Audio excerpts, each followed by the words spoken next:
Halo semuanya, selamat datang di HCI Week kelima dengan topik UI UX. Pada pembahasan kali ini akan dibagi menjadi 4 bagian. Yang pertama design thinking, deliverables, roles, dan juga example. Nah, design thinking ini kita melihat kerangka desain secara menyeluruh tentang dunia UX ya. Kemudian deliverables ini tidak cuma ngomong teori doang, tapi deliverables menunjukkan output apa yang diharapkan dari seorang UX designer. Kemudian ada roles. Roles ini menjelaskan pekerjaan-pekerjaan di bidang UX. Kemudian berikutnya examples, ini adalah contoh-contoh UX, supaya kalian memiliki gambaran dan bisa membedakan antara UI dan juga UX. Nah, UX itu selalu diasosiasikan dengan UI. Nah, ini benar ya, karena memang selalu dikaitkan, bahkan orang-orang sering kebalik-balik gitu ya, antara UI dan UX, atau orang-orang sering menyamakan UI dengan UX ini. Nah, UX itu berkaitan dengan segala sesuatu yang visual, estetik, look and feel dari produk, termasuk brandingnya, bagaimana layout, warna, tipografi, itu mencerminkan brand identity suatu perusahaan. Nah, sedangkan UX ini lebih ke usernya, ya. Jadi di sini jelas perbedaannya bahwa UX itu tujuannya memberikan pengalaman yang baik. Lebih jelasnya nanti ada di bagian example ya. Lalu UX itu membahas problematika yang dihadapi oleh user, serta solusinya nanti seperti apa. Seperti itu ya. Nah, ini adalah piramida UX. Di sini bisa kalian lihat piramida ini memiliki tingkatan, mulai dari yang paling bawah sampai yang paling atas. Dan kalian lihat piramida ini mengkerucut ya. Nah, ini semua adalah kategori-kategori dari UX. Piramida ini menunjukkan banyaknya aplikasi, website, produk interaktif di luar sana yang dikategorikan dan dikerucutkan seperti piramid. Nah, dibagi menjadi 2 bagian. Yang atas ini adalah bagian yang subjektif, yang tidak mudah terukur, dan sedangkan yang bawah ini objektif karakteristiknya. Jadi ini bisa terukur. Suatu produk bisa dibilang dia fungsional kalau memenuhi syarat tertentu ya. Ada parameternya. Nah, kita akan mulai dari yang paling bawah, fungsional. Nah, fungsional ini paling banyak di sini ya. Artinya, fungsi aplikasi berjalan sesuai yang diharapkan. Jadi tombolnya berfungsi dengan baik, gambarnya muncul, tidak ada dead link untuk website. Jadi semua fungsinya ini ada ya di sana. Kemudian kita ke reliable. Jadi reliable ini aplikasi yang dapat diandalkan. User bersedia untuk menggunakan aplikasi tersebut untuk membantu mereka. Jadi contoh ya, kalau kalian beli HP baru, kalian pasti punya aplikasi yang namanya kalkulator. Nah, karena di HP kalian ada kalkulator, tidak mungkin kalian ke misalkan Play Store atau App Store untuk cari kalkulator lain gitu ya selain dari HP. Nah, ini kalian mengandalkan aplikasi ini. Ketika mau menghitung sesuatu, kalian mengandalkan app tersebut. Nah, app tersebut ini bisa membantu kalian untuk bisa menghitung dengan benar, gitu ya. Kemudian berikutnya, untuk tahap usable. Nah, ini tingkatan yang lebih tinggi lagi. Nah, aplikasi atau produk atau website itu bisa dimasukkan kategori usable apabila aplikasi tersebut memenuhi atau lolos basic heuristic evaluation. Jadi lolos checklist-nya ya untuk bisa disebut sebagai aplikasi yang usable. Kemudian kita pindah lagi ke bagian yang kedua, yang atas ini ya, dengan subjective karakteristik yang lebih susah diukur karena datanya kualitatif. Nah, kita akan bahas yang convenient. Seperti apa sih UX yang convenient itu? Jadi aplikasi atau produk di mana user itu sering pakai, frekuensi pemakaiannya tinggi ya. Contohnya adalah aplikasi WhatsApp. Jadi menurut data, 53% pengguna WhatsApp di Amerika Serikat setidaknya buka WhatsApp atau WA sehari sekali. Jadi itu menurut penelitian ya, menurut survei maksudnya.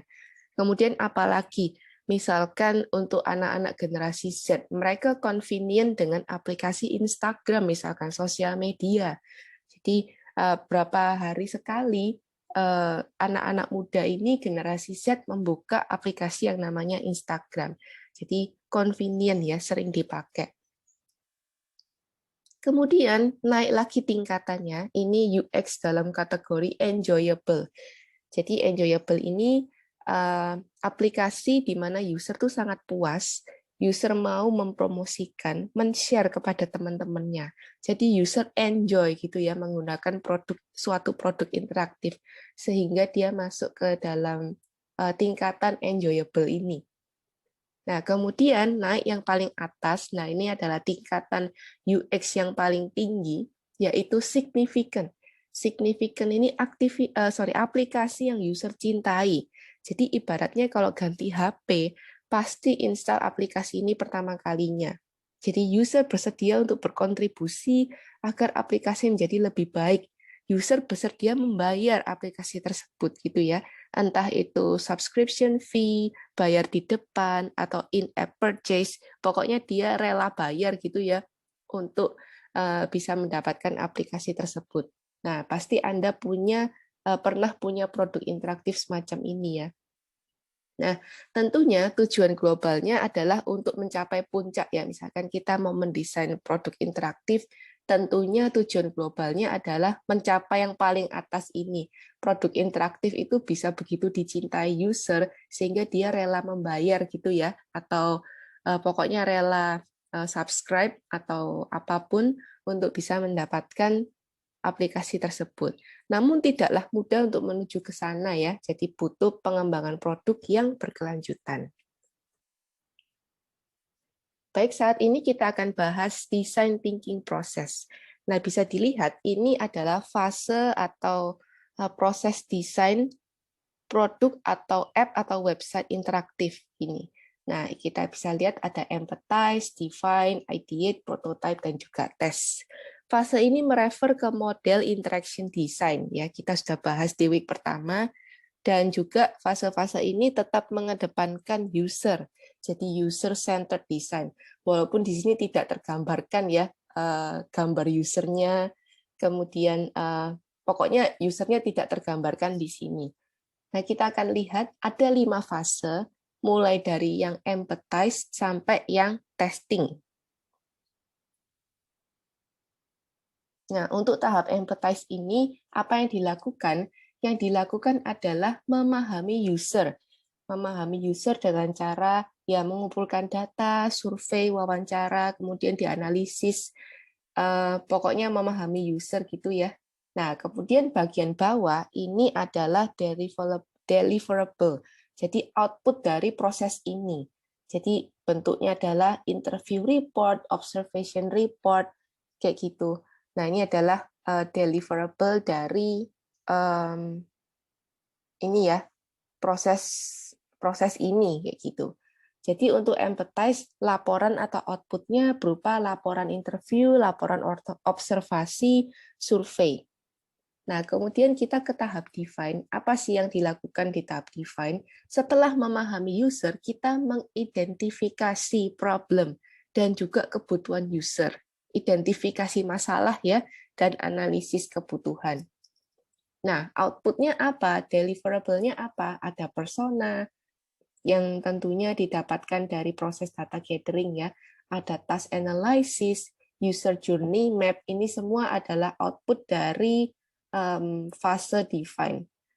Kemudian kita ke fase ideate. Apa sih yang dilakukan di fase ideate ini? Setelah problemnya diketahui, nah kita merumuskan solusi problem solving dari suatu masalah tersebut dengan ide-ide.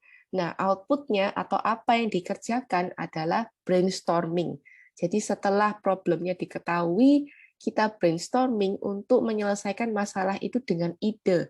Tentunya ide ini nggak hanya satu ya, ide itu berbagai macam ide Oleh karena itu, bagaimana ya? Idenya macam-macam. Kita mau tahu ide mana yang terbaik, maka kita harus membuat prototipe untuk bisa menguji ide tersebut, manakah yang terbaik. Nah, pada fase prototipe ini apa yang dilakukan adalah membuat mock-ups ya. Membuat mock-ups dari ide ini. Jadi ide tersebut dibuat visualisasinya dalam bentuk prototipe. Outputnya adalah paper prototyping, low-fi prototyping. Ini adalah metode yang paling cepat ya, paper dan juga low-fi. Bedanya kalau low-fi ini pakai software, jadi bisa langsung kelihatan interaksinya. Kemudian prototipe tersebut dites, kemudian setelah dipilih, maksudnya setelah ketemu ide yang terbaik, baru dikembangkan menjadi high fidelity prototype. Nah, perlu diperhatikan bahwa fase-fase ini tidak benar-benar dilakukan secara urut ya. Jadi fase 1, 2, 3, 4 kayak gitu. Lalu selesai di bagian tes, nggak seperti itu. Karena dari tes ini kita bisa kembali lagi ke fase sebelumnya. Jadi lebih fleksibel ya. Nah, contohnya seperti ini. Tes sebuah aplikasi yang sudah ada di pasaran gitu. Nah, tes dalam tahap tes ini atau testing ya, apa yang dilakukan? Tentu saja menguji atau mengetes desain tersebut. Yang dilakukan adalah bisa usability testing, heuristic evaluation, user test kayak gitu. Kemudian akan ditemukan insight baru. Insight baru, lalu kita ini ya, kita kembali ke tahap ini, memahami user. Jadi dari testing, kita bisa menemukan insight baru tentang user, lalu masuk lagi ke fase ini ya, supaya kita bisa mengidentifikasi problem dan juga merumuskan solusinya. Kemudian dari mengetes desain kayak gitu atau mengetes aplikasi yang sudah ada, jadi aplikasi atau website yang sudah beredar di pasaran, kita mau menguji bagaimana usability-nya, UX-nya bagaimana, kita melakukan testing pada aplikasi yang sudah ada, kemudian dari testing ini dapat memberikan output yang menjadi ide untuk bahan brainstorming. Jadi dari tes bisa ditemukan permasalahan baru. Dari tes kita bisa temukan ide untuk brainstorming. Nah, kemudian pada saat pengembangan prototipe bisa jadi muncul ide-ide yang tidak terpikirkan sebelumnya. Jadi dari tahap prototipe ini bisa kembali lagi ke fase ideate ya, karena menemukan ide baru. Jadi kata kuncinya adalah iterasi. Pada fase ini kita bisa kembali ke fase sebelumnya kayak gitu ya. Apapun yang ditemukan, ide ataupun pemahaman tentang user ataupun permasalahan yang dihadapi.